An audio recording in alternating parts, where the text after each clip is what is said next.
دوسرا محترم، ہم نے دیکھا ہے کہ جو سعودی ہے یا کہ کوئی بھی خلیجی ممالک ہے، وہ نماز شروع کرنے سے پہلے جو لوگوں کو دیکھتا ہے جس میں کوئی شرکی چیز جیسا تعویذ باندھا ہوا یا داغا باندھا ہوا اس کے ہاتھ پہ یا پاؤں پہ، تو وہ پہلے اس کو کہتا ہے کہ آپ کا نماز اللہ کے سامنے آپ کھڑے ہو، آپ کسی شرک میں مبتلا نہ ہو۔ ہمارے یہاں تو علماء السلام یہ ذمہ داری کیوں پورا نہیں کرتے امام؟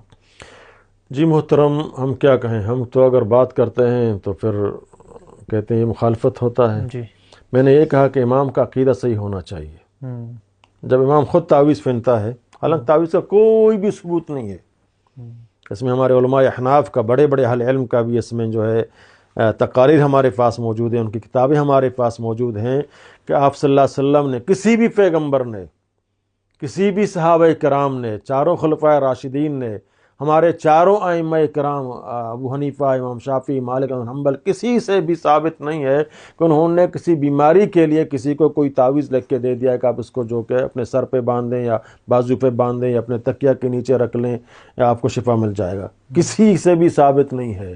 بلکہ اللہ کے نبی کی حدیث ہے من تعلق تمیمۃ فقد اشرک، جس نے کوئی تعویذ پہن لیا یا کوئی ایسا جو داغا جو ہے، وہ کیا کہتے ہیں اس کو ہم بلوچی میں گرہن کہتے ہیں، گرہن لگا کے جو ہے اس کو پھر جو ہے وہ چف کرتے ہیں، اس کو گرہن لگاتے ہیں، اسی کے لیے تو اللہ نے آیات نازل وہ فی النفاسات فی العقد، یہ نفاسات کہتے ہیں جو چف کرتے ہیں، اور عقد جو ہے جو گرہن لگاتے ہیں۔ اللہ کے نبی نے پناہ مانگا، اللہ نے قرآن میں ہمیں ان سے پناہ مانگنے کا حکم دیا ہے، قل اعوذ برب الفلق من شر ما خلق من شر غاسق اذا وقب ومن شر النفاثات فی العقد ومن شر حاسد اذا حسد۔ ان تمام چیزوں سے اللہ سے پناہ مانگنی چاہیے، اور ہمارے مولوی حضرات خود ہی گرہن لگا کے دیتے ہیں، کوئی کو پیلیا کی بیماری کا، کوئی زردوی، کوئی پتہ نہیں ٹی بی کا، کوئی کس کا، یہ بس اپنے کچھ مولوی حضرات ہیں، اللہ تعالیٰ رحم فرمائے، اپنے جو کمائی کے لیے لوگوں کو دھوکہ دیتے ہیں۔ ہر انسان، ہر آدمی اپنے آپ کو خود ہی سورہ فاتحہ پڑھ کے،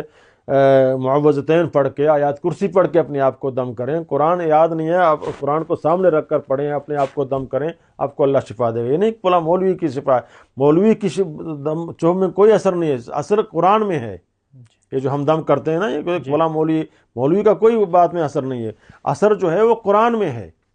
اس کو آپ بھی پڑھ سکتے ہیں، میں بھی پڑھ سکتا ہوں، ہر ایک اپنے آپ کو پڑھ سکتا ہے، دم کریں۔ لہٰذا وہ مولوی جو تعویذ پہنتے ہیں وہ بدعتی ہیں، تو ایسے لوگوں کو بھی آگے نہیں ہونا چاہیے، مستقل امام نہیں بنانا چاہیے۔